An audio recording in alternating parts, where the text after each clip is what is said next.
Welcome back to The Factor Uncensored. The Democrats may be a little late to the game, but now they're ready to compete. The DNC has invited content creators and social media influencers to the convention in Chicago, giving many of them the same status or comparable credentials as members of the news media. Karen Diamant is here for our Social Media Monday and her assessment of the DNC. Now, this is something the Republicans have been doing for quite some time, but now the Democrats have caught up with it, and they're like, okay, let's invite, and there's even a young lady from the city of Houston who is there. Yeah, absolutely. I think it's an exciting time for the creators industry to take such an important role in our democracy.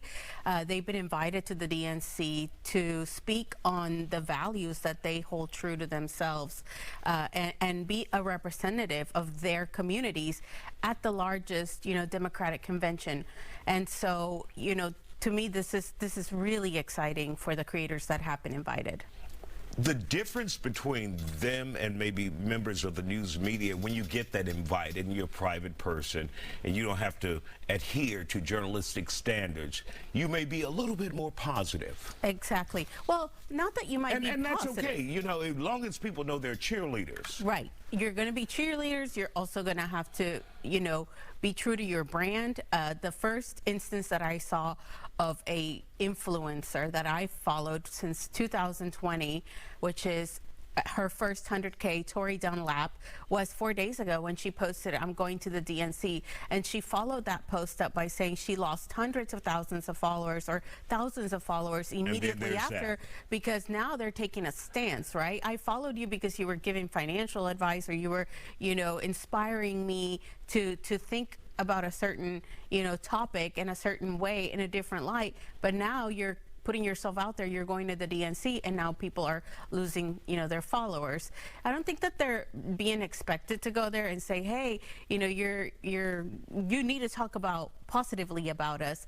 But yeah. We know there are a lot of influencers. There's a lot of money being spent by the DNC and the Republican Party to get these people there, pay for them to get there in some instances, and they expect a positive review. Correct. But I understand when you get involved with politics, then you are making a decision on where you stand in the stratosphere. Right. And so that means that you're going to alienate your audience one way or another if you've cultivated an audience on both sides of the fence.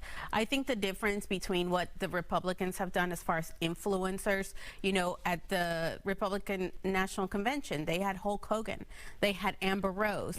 At the DNC this week, they have Deja Fox. They have people that are standing on certain values like immigration, labor laws, reproductive rights. And so these are kind of very carefully curated influencers that the DNC tapped into, because they said these are people that are going to speak on topics that are of interest to our audience. This is their issue. And so they wouldn't be pushing the envelope because people already know them for that. Right. So I do believe that it was a very carefully curated list versus, oh, let's throw out a wide net and pick a big celebrity that everyone's going to side with. Now, I can't speak to why the Megan Thee Stallion situation happened in the Atlanta rally, but that was a rally. This is a convention where they're being invited to talk about topics that matter. And do you think it will make a difference with voters out there that these influencers, will it only be younger voters or a broad spectrum?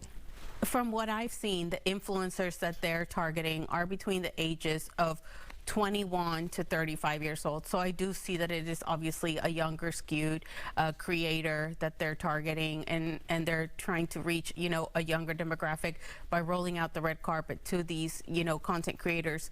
But yeah, I think it's a little bit of a younger audience that's being targeted here.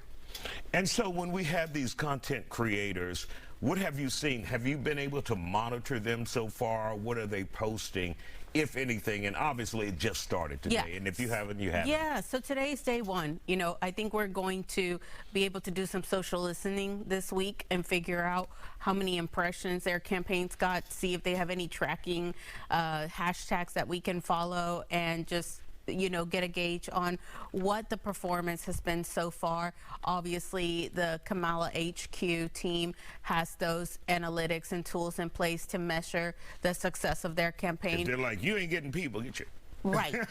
But there All right, is Karen going to be Dumont, tracking in place. Thank you for joining us here on The Thank you. Factor. Still to